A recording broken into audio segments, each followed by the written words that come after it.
You never forget the moment you realize your home isn't empty. Not because you saw something, but because something saw you first. The night I learned this, I was standing alone in my hallway, and something in the dark whispered my name. I moved into the yellow house on Briar Ridge Road in late October. Bad timing, considering the neighborhood took Halloween a little too seriously. Skeletons hung from porches. Orange lights flickered from every window. People decorated their lawns with gravestones so realistic, I had to look twice. But I didn't care about any of that. I needed cheap rent, and the house was practically begging for a tenant. 3 bedrooms, wooden floors, big kitchen, a backyard with a rusting swing set. Too good for the price. The real estate agent, a woman in her 50s with tired eyes, repeated that phrase 3 times as she walked me through. Too good for the price, but don't ask questions you don't want answers to. She joked, but her smile didn't touch her eyes. I should have asked. I should have run. But I was broke and stubborn enough to think nothing bad ever really happens to people like me. That first night, I unpacked, ordered pizza, watched Netflix, tried to convince myself that starting over at 27 was normal. Then, around 2:15 a.m., I heard something upstairs. A soft thud, like someone dropping a pillow. I paused the TV. Another thud. Closer. Old house, I told myself. Pipes, wood, whatever. But when I walked into the hallway with a flashlight, every single bedroom door was open. Wide open.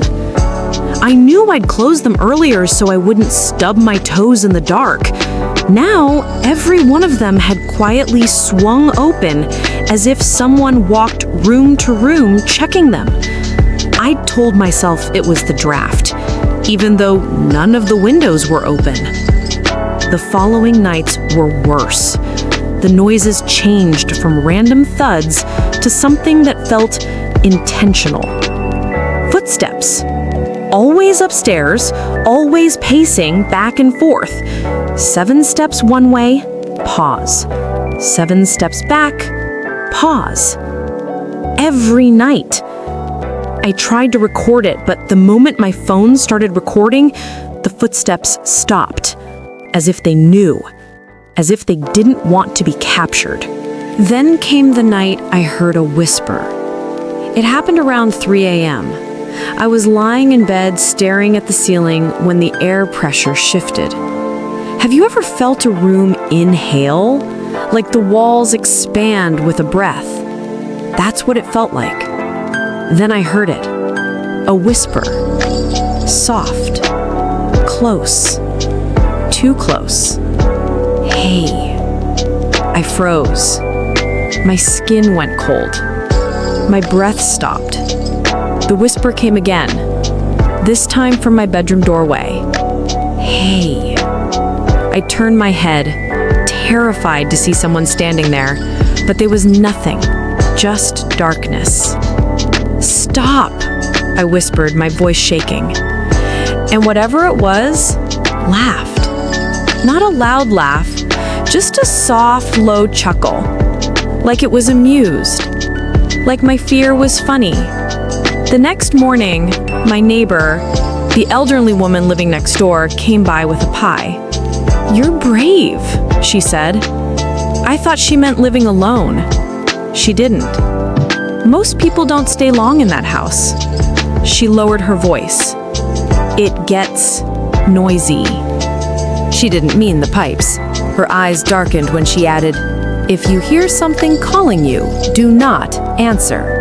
I didn't sleep after that. A few nights later, I discovered the house had rules. I learned the first rule when I tried sleeping on the couch. At midnight, footsteps came down the stairs. Slow, heavy.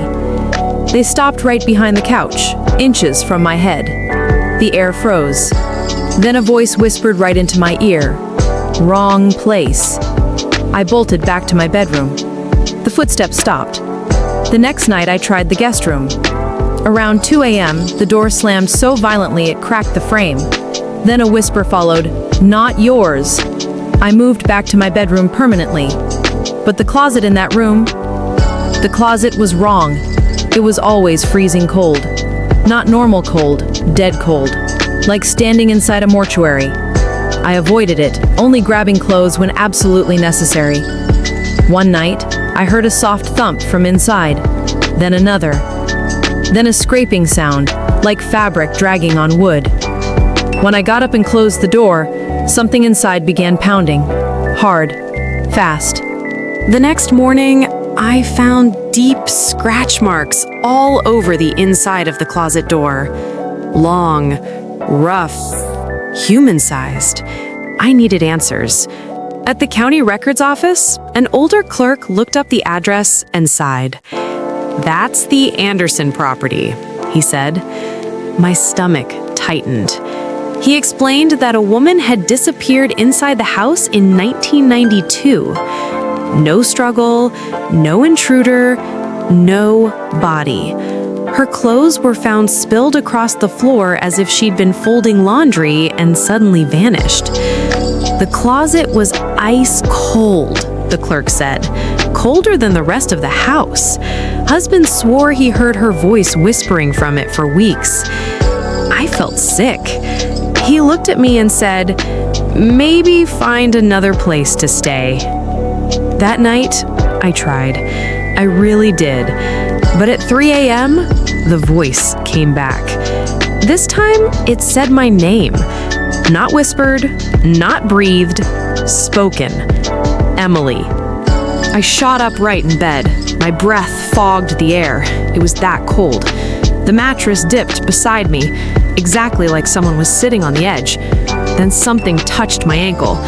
I yanked my leg back violently. "Stop!" I gasped. Silence followed. Then a low, satisfied whisper. "You answered." I didn't sleep the rest of the night. I sat under the covers with every light on, shaking until sunrise. That morning, I packed a bag and left. I stayed in my car that night, terrified to return, but needing my laptop and clothes. I didn't go back alone. My neighbor insisted on coming with me.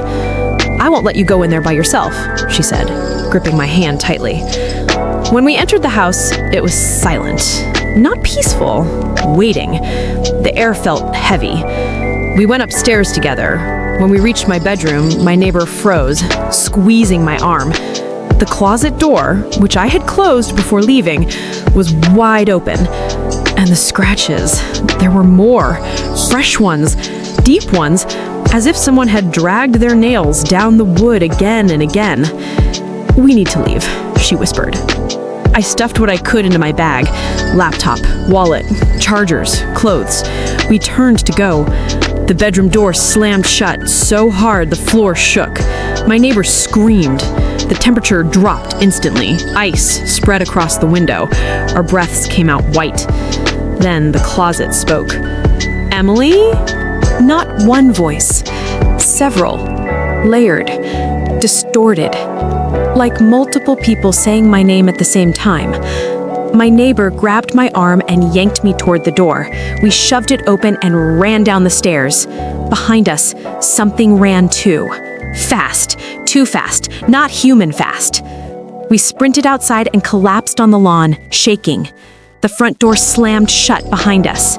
My neighbor whispered, "It wanted you to open that closet." I didn't respond. I couldn't. Because I knew she was right. I moved out that night. I didn't ask for my deposit back. I didn't care. I just wanted distance.